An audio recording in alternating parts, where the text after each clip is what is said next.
Welcome back to Another World Audiobooks, plowing our way through the War of the Worlds with special guest narrator, Sam Collins. Thank you, Sam, again for lending your vocal talent to this podcast. It is so cool to have this collaboration going on here. I hope you guys are enjoying it. Got to give a shout out here today to, Ariella. I got a review from her. She said, I discovered this podcast a few months ago and absolutely love it. Great variety of classic stories in the library, including my favorite series, Edgar Rice Burroughs' John Carter books.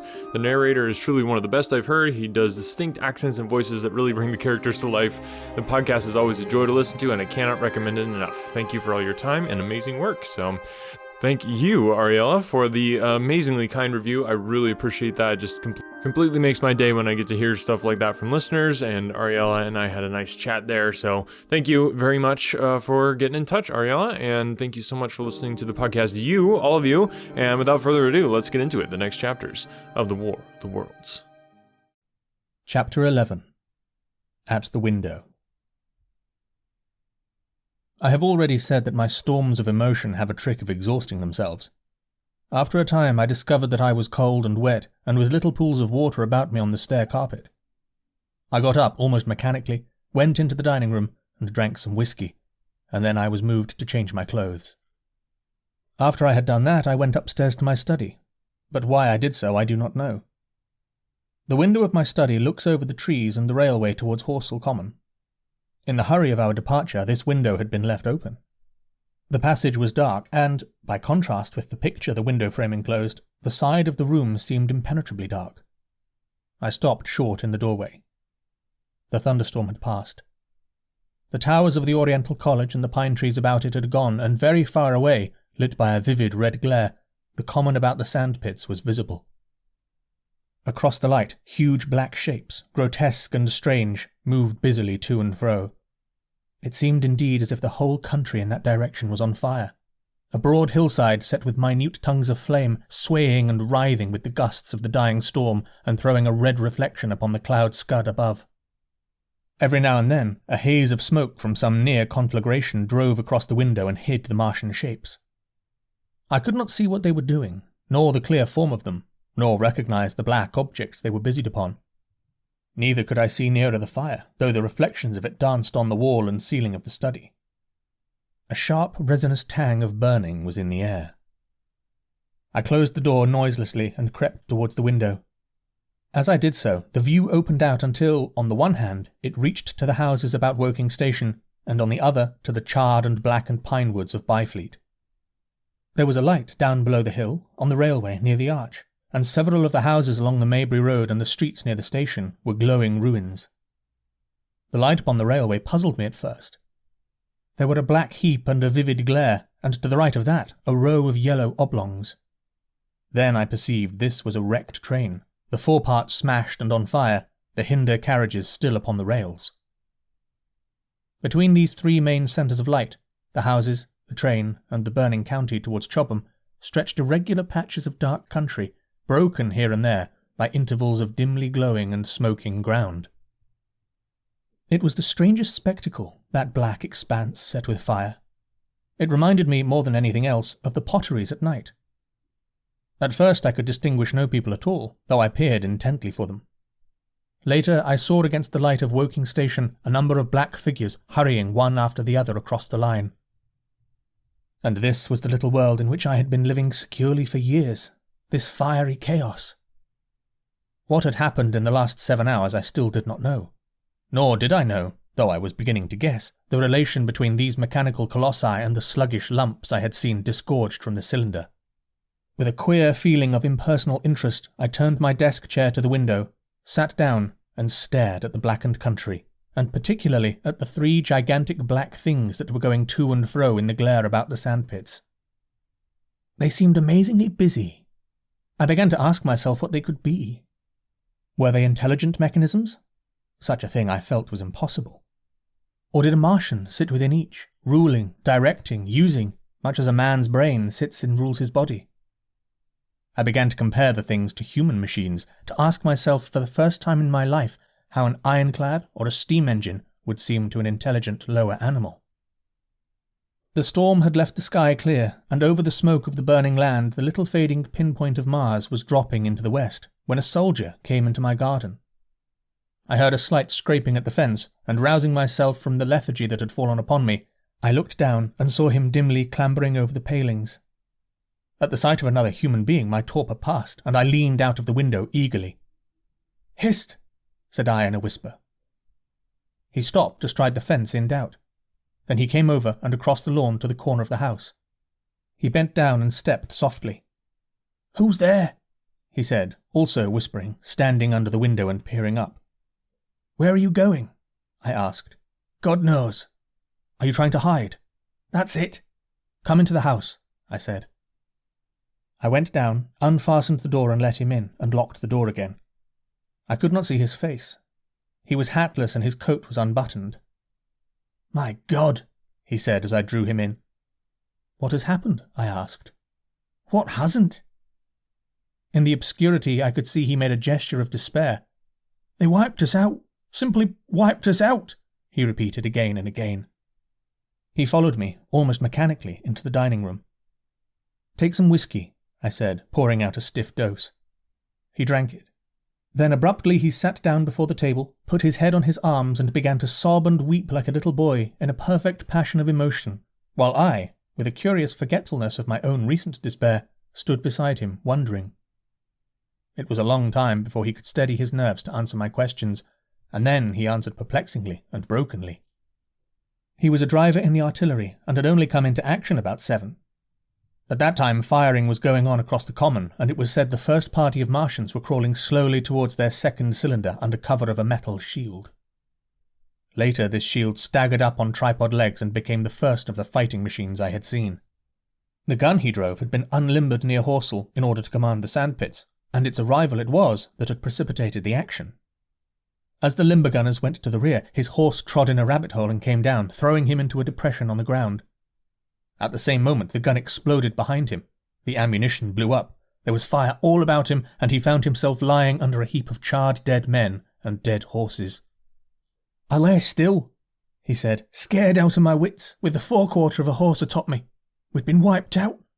And the smell, good God, like burnt meat. I was hurt across the back by the fall of the horse, and I had to lie there until I felt better. Just like parade it had been a minute before. Then stumble, bang, swish. Wiped out," he said. He had hid under the dead horse for a long time, peeping out furtively across the common. The Cardigan men had tried to rush, in skirmishing order, at the pit, simply to be swept out of existence. Then the monster had risen to its feet and had begun to walk leisurely to and fro across the common among the few fugitives, with its head-like hood turning about exactly like the head of a cowled human being. A kind of arm carried a complicated metallic case, about which green flashes scintillated, and out of the funnel of this there smoked the heat ray. In a few moments there was, so far as the soldier could see, not a living thing left upon the common, and every bush and tree upon it, that was not already a blackened skeleton, was burning. The hussars had been on the road beyond the curvature of the ground, and he saw nothing of them. He heard the Maxims rattle for a time and then become still. The giant saved Woking Station and its cluster of houses until the last. Then in a moment the heat ray was brought to bear, and the town became a heap of fiery ruins. Then the thing shut off the heat ray, and turning its back upon the artillerymen, began to waddle away towards the smouldering pine woods that sheltered the second cylinder. As it did so, a second glittering titan built itself up out of the pit. The second monster followed the first, and at that the artilleryman began to crawl very cautiously across the hot heather ash towards Horsell. He managed to get alive into the ditch by the side of the road, and so escaped to Woking. There his story became ejaculatory. The place was impassable. It seems there were a few people alive there, frantic for the most part, and many burned and scalded. He was turned aside by the fire and hid among some almost scorching heaps of broken wall as one of the Martian giants returned. He saw this one pursue a man, catch him up in one of its steely tentacles and knock his head against the trunk of a pine. At last, after nightfall, the artilleryman made a rush for it and got over the railway embankment. Since then he had been skulking along towards Maybury in the hope of getting out of danger Londonward. People were hiding in trenches and cellars, and many of the survivors had made off towards Woking village and Send. He had been consumed with thirst until he found one of the water mains near the railway arch smashed, and the water bubbling out like a spring upon the road. That was the story I got from him, bit by bit. He grew calmer, telling me and trying to make me see the things he had seen. He had eaten no food since midday, he told me early in his narrative, and I found some mutton and bread in the pantry and brought it into the room. We lit no lamp for fear of attracting the Martians, and ever and again our hands would touch upon bread or meat. As he talked, things about us came darkly out of the darkness, and the trampled bushes and broken rose trees outside the window grew distinct. It would seem that a number of men or animals had rushed across the lawn. I began to see his face, blackened and haggard as no doubt mine was also. When we had finished eating, we went softly upstairs to my study and looked again out of the open window. In one night the valley had become a valley of ashes. The fires had dwindled now. Where flames had been, there were now streamers of smoke, but the countless ruins of shattered and gutted houses and blasted and blackened trees that the night had hidden stood out now, gaunt and terrible, in the pitiless light of dawn. Yet here and there some object had had the luck to escape. A white railway sign here, the end of a greenhouse there, white and fresh amid the wreckage. Never before in the history of warfare had destruction been so indiscriminate and so universal. And shining with the growing light of the east, 3 of the metallic giants stood about the pit, their cowls rotating as though they were surveying the desolation they had made.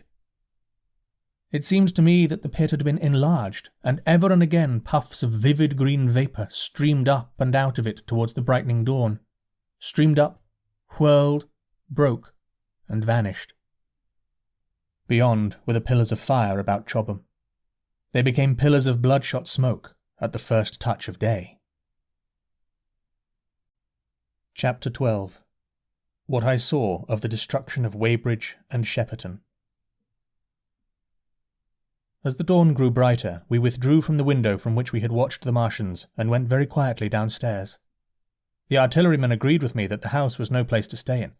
He proposed, he said, to make his way Londonward and thence rejoin his battery, No. 12 of the Horse Artillery.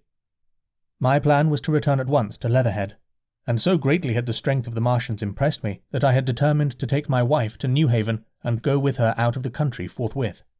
For I already perceived clearly that the country about London must inevitably be the scene of a disastrous struggle before such creatures as these could be destroyed. Between us and Leatherhead, however, lay the 3rd cylinder with its guarding giants. Had I been alone, I think I should have taken my chance and struck across country, but the artilleryman dissuaded me. "It's no kindness to the right sort of wife," he said, "to make her a widow." And in the end I agreed to go with him under cover of the woods, northward as far as Street Cobham, before I parted with him. Thence I would make a big detour by Epsom to reach Leatherhead. I should have started at once, but my companion had been in active service, and he knew better than that. He made me ransack the house for a flask, which he filled with whisky, and we lined every available pocket with packets of biscuits and slices of meat. Then we crept out of the house and ran as quickly as we could down the ill-made road by which I had come overnight. The houses seemed deserted. In the road lay a group of 3 charred bodies close together, struck dead by the heat ray, and here and there were things that people had dropped: a clock, a slipper, a silver spoon, and the like poor valuables. At the corner, turning up towards the post office, a little cart filled with boxes and furniture and horseless heeled over on a broken wheel. A cash box had been hastily smashed open and thrown under the debris. Except the lodge at the orphanage, which was still on fire, none of the houses had suffered very greatly here. The heat ray had shaved the chimney tops and passed, yet save ourselves, there did not seem to be a living soul on Maybury Hill. The majority of the inhabitants had escaped, I suppose, by way of the old Woking road, the road I had taken when I drove to Leatherhead, or they had hidden. We went down the lane, by the body of the man in black, sodden now from the overnight hail, and broke into the woods at the foot of the hill. We pushed through these towards the railway without meeting a soul. The woods across the line were but the scarred and blackened ruins of woods. For the most part the trees had fallen, but a certain proportion still stood, dismal grey stems with dark brown foliage instead of green. On our side the fire had done no more than scorch the nearer trees. It had failed to secure its footing. In one place the woodman had been at work on Saturday. Trees, felled and freshly trimmed, lay in a clearing with heaps of sawdust by the sawing machine and its engine. hard by was a temporary hut, deserted. There was not a breath of wind this morning, and everything was strangely still. Even the birds were hushed, and as we hurried along, I and the artilleryman talked in whispers and looked now and again over our shoulders. Once or twice we stopped to listen. After a time we drew near the road, and as we did so we heard the clatter of hoofs and saw through the tree stems 3 cavalry soldiers riding slowly towards Woking. We hailed them, and they halted while we hurried towards them. It was a lieutenant and a couple of privates of the 8th Hussars, with a stand like a theodolite, which the artilleryman told me was a heliograph. "You were the first men I've seen coming this way," said the lieutenant. "What's brewing?" His voice and face were eager. The men behind him stared curiously. The artilleryman jumped down the bank into the road and saluted. "Gun destroyed last night, sir. Have been hiding, trying to rejoin the battery, sir. You'll come in sight of the Martians, I expect, about half a mile along this road." "What the dickens are they like?" asked the lieutenant.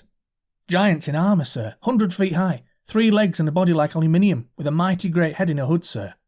"Get out," said the lieutenant. "What confounded nonsense!" "You'll see, sir. They carry a kind of box, sir, that shoots fire and strikes you dead." "What do you mean? A gun?" "No, sir." And the artilleryman began a vivid account of the heat ray.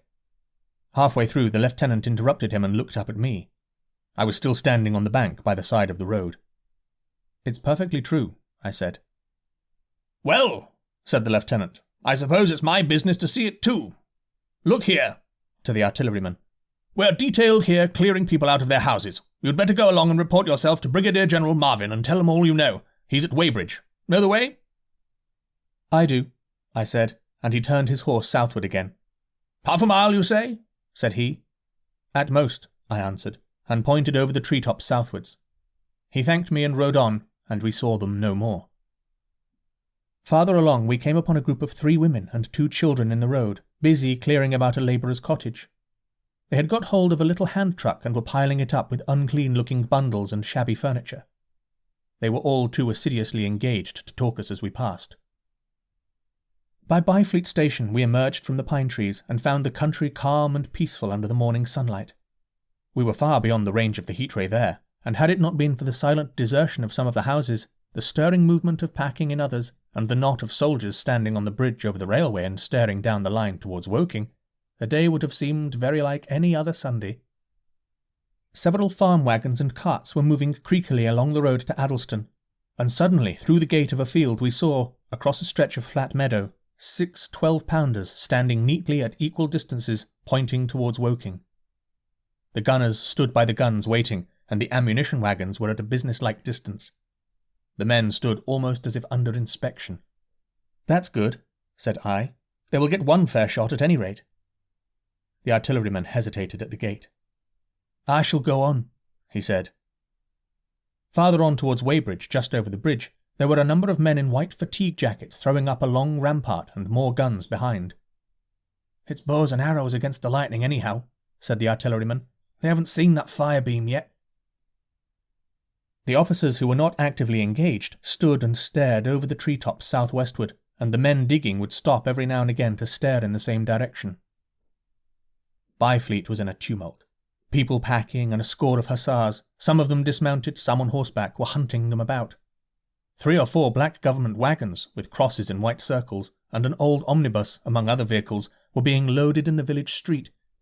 There were scores of people, most of them sufficiently sabbatical to have assumed their best clothes.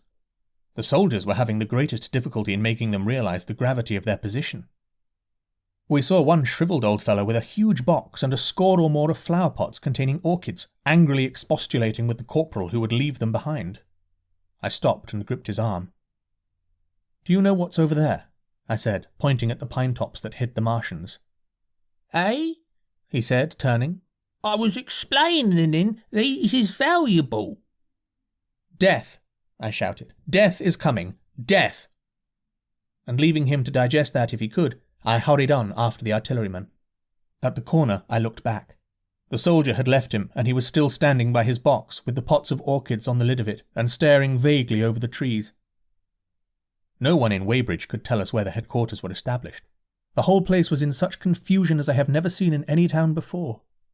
Carts, carriages everywhere, the most astonishing miscellany of conveyances and horseflesh. The respectable inhabitants of the place, men in golf and boating costumes, wives prettily dressed, were packing, riverside loafers energetically helping, children excited and, for the most part, highly delighted at this astonishing variation of their Sunday experiences. In the midst of it all, the worthy vicar was very pluckily holding an early celebration, and his bell was jangling out above the excitement.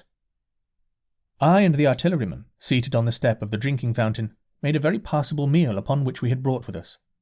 Patrols of soldiers, here no longer hussars but grenadiers in white, were warning people to move now or to take refuge in their cellars as soon as the firing began. We saw as we crossed the railway bridge that a growing crowd of people had assembled in and about the railway station, and the swarming platform was piled with boxes and packages. The ordinary traffic had been stopped, I believe, in order to allow of the passage of troops and guns to Chertsey, and I have heard since that a savage struggle occurred for places in the special trains that were put on at a later hour. We remained at Weybridge until midday, and at that hour we found ourselves at the place near Shepperton Lock, where the Wey and Thames join. Part of the time we spent helping 2 old women to pack a little cart. The Wey has a treble mouth, and at this point boats are to be hired, and there was a ferry across the river. On the Shepperton side was an inn with a lawn, and beyond that the tower of Shepperton Church, it has been replaced by a spire, rose above the trees. Here we found an excited and noisy crowd of fugitives. As yet the flight had not grown to a panic, but there were already far more people than all the boats going to and fro could enable to cross. People came panting along under heavy burdens. One husband and wife were even carrying a small outhouse door between them, with some of their household goods piled thereon. One man told us he meant to try and get away from Shepperton Station. There was a lot of shouting, and one man was even jesting. The idea people seemed to have here was that the Martians were simply formidable human beings who might attack and sack the town, to be certainly destroyed in the end. Every now and then people would glance nervously across the way, at the meadows towards Chertsey, but everything over there was still. Across the Thames, except just where the boats landed, everything was quiet, in vivid contrast with the Surrey side. The people who landed there from the boats went tramping off down the lane. The big ferryboat had just made a journey. 3 or 4 soldiers stood on the lawn of the inn, staring and jesting at the fugitives without offering to help. The inn was closed, as it was now within prohibited hours. "What's that?" cried a boatman, and "Shut up, you fool!" said a man near me to a yelping dog. Then the sound came again, this time from the direction of Chertsey. A muffled thud. The sound of a gun. The fighting was beginning. Almost immediately, unseen batteries across the river, to our right, unseen because of the trees, took up the chorus, firing heavily one after the other. A woman screamed. Everyone stood arrested by the sudden stir of battle, near us and yet invisible to us. Nothing was to be seen save flat meadows, cows feeding unconcernedly for the most part, and silvery pollard windows motionless in the warm sunlight. "The soldiers'll stop 'em," said a woman beside me, doubtfully. A haziness rose over the treetops. Then suddenly we saw a rush of smoke far away up the river, a puff of smoke that jerked up into the air and hung. And forthwith the ground heaved underfoot and a heavy explosion shook the air, smashing 2 or 3 windows in the houses near and leaving us astonished. "Here they are!" shouted a man in a blue jersey. "Yonder! Do you see them? Yonder!" Quickly, one after the other, 1, 2, 3, 4 of the armoured Martians appeared, far away over the little trees, across the flat meadows that stretched towards Chertsey, and striding hurriedly towards the river. Little cowled figures they seemed at first, going with a rolling motion and as fast as flying birds. Then, advancing obliquely towards us, came a 5th. Their armoured bodies glittered in the sun as they swept swiftly forward upon the guns, growing rapidly larger as they drew nearer. One on the extreme left, the remotest that is, flourished a huge case high in the air, and the ghostly, terrible heat ray I had already seen on Friday night smote towards Chertsey and struck the town. At sight of these strange, swift and terrible creatures, the crowd near the water's edge seemed to me to be for a moment horror-struck. There was no screaming or shouting, but a silence. Then a hoarse murmur and a movement of feet, a splashing from the water. A man, too frightened to drop the portmanteau he carried on his shoulder, swung round and sent me staggering with a blow from the corner of his burden. A woman thrust at me with her hand and rushed past me. I turned with the rush of the people, but I was not too terrified for thought. The terrible heat ray was in my mind. To get under water, that was it. "Get under water!" I shouted, unheeded. I faced about again and rushed towards the approaching Martian, rushed right down the gravelly beach and headlong into the water. Others did the same. A boatload of people putting back came leaping out as I rushed past. The stones under my feet were muddy and slippery, and the river was so low that I ran perhaps 20 feet, scarcely waist deep. Then, as the Martian towered overhead, scarcely a couple of 100 yards away, I flung myself forward under the surface. The splashes of the people in the boats leaping into the river sounded like thunderclaps in my ears. People were landing hastily on both sides of the river, but the Martian machine took no more notice for the moment of the people running this way and that than a man would of the confusion of ants in a nest against which his foot has kicked. When, half suffocated, I raised my head above water, the Martian's hood pointed at the batteries that were still firing across the river, and as it advanced, it swung loosed what must have been the generator of the heat ray. In another moment, it was on the bank, and in a stride wading halfway across. The knees of its foremost legs bent at the farther bank, and in another moment it had raised itself to its full height again, close to the village of Shepperton. Forthwith, the 6 guns which, unknown to anyone on the right bank, had been hidden behind the outskirts of that village, fired simultaneously. The sudden near concussion, the last close upon the first, made my heart jump. The monster was already raising the case, generating the heat ray as the first shell burst 6 yards above the hood. I gave a cry of astonishment. I saw and thought nothing of the other 4 Martian monsters. My attention was riveted upon the nearer incident. Simultaneously, 2 other shells burst in the air near the body as the hood twisted round in time to receive, but not in time to dodge, the 4th shell. The shell burst clean in the face of the thing. The hood bulged, flashed, was whirled off in a dozen tattered fragments of red flesh and glittering metal. "Hit!" shouted I, with something between a scream and a cheer. I heard answering shouts from the people in the water about me. I could have leapt out of the water with that momentary exultation. The decapitated colossus reeled like a drunken giant, but it did not fall over. It recovered its balance by a miracle, and, no longer heeding its steps, and with the camera that fired the heat ray now rigidly upheld, it reeled swiftly upon Shepperton. The living intelligence, the Martian within the hood, was slain and splashed to the 4 winds of heaven, and the thing was now but a mere intricate device of metal whirling to destruction. It drove along in a straight line, incapable of guidance.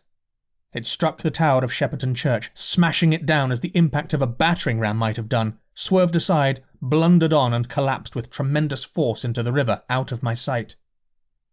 A violent explosion shook the air, and a spout of water, steam, mud, and shattered metal shot far up into the sky. As the camera of the heat ray hit the water, the latter had immediately flashed into steam. In another moment, a huge wave, like a muddy tidal bore but almost scaldingly hot, came sweeping round the bend upstream. I saw people struggling shorewards and heard their screaming and shouting faintly above the seething and roar of the Martian's collapse. For a moment I heeded nothing of the heat, forgot the patent need of self-preservation. I splashed through the tumultuous water, pushing aside a man in black to do so until I could see round the bend. 6 deserted boats pitched aimlessly upon the confusion of the waves. The fallen Martian came into sight downstream, lying across the river, and for the most part submerged. Thick clouds of steam were pouring off the wreckage, and through the tumultuously whirling wisps I could see, intermittently and vaguely, the gigantic limbs churning the water and flinging a splash and spray of mud and froth into the air. The tentacles swayed and struck like living arms, and, save for the helpless purposelessness of the movements, it was as if some wounded thing was struggling for its life amid the waves.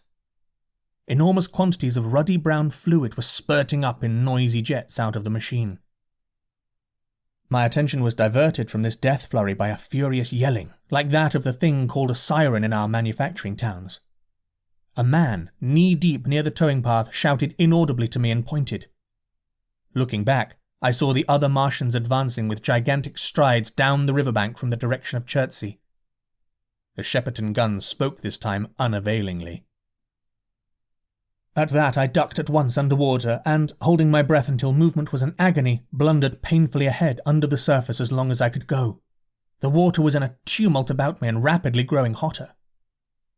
When for a moment I raised my head to take breath and throw the hair and water from my eyes, the steam was rising in a whirling white fog that at first hid the Martians altogether.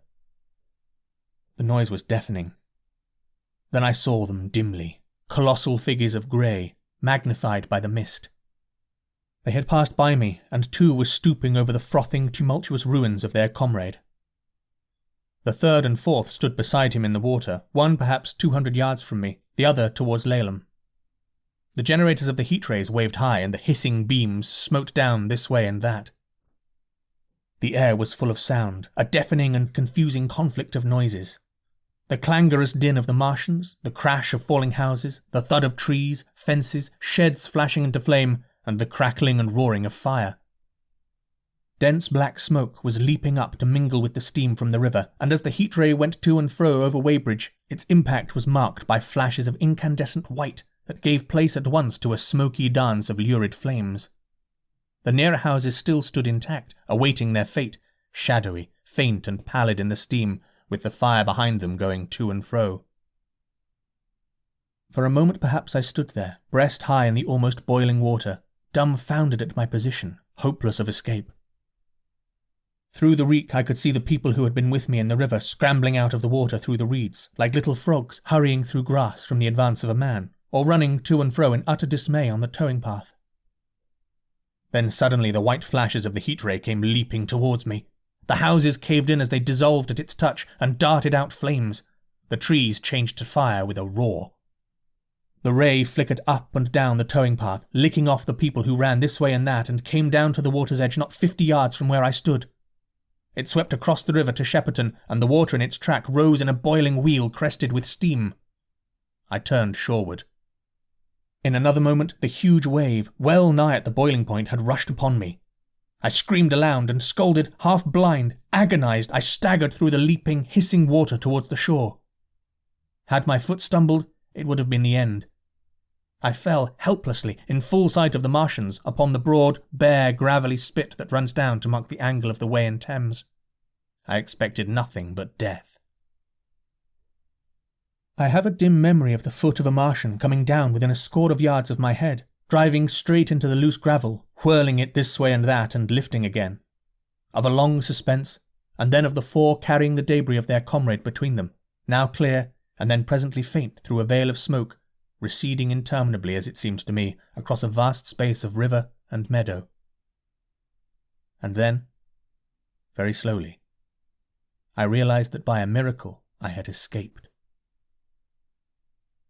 Huge shout out to our patrons who make this podcast possible. If you want to become a patron, go to anotherworldaudiobooks.com, click on Become a Patron, and there's some pretty cool perks if you want to get involved in that way, becoming a citizen of Another World. Again, thank you to Sam Collins. Make sure to check out his stuff in the show notes. He's got his own podcast, What You May Have Mythed, which is a really fun show about myths and legends from ancient history and all that sort of thing. Lots of fun to listen to, so check that out, and the links are down below. Thanks for listening, and we'll catch you next week.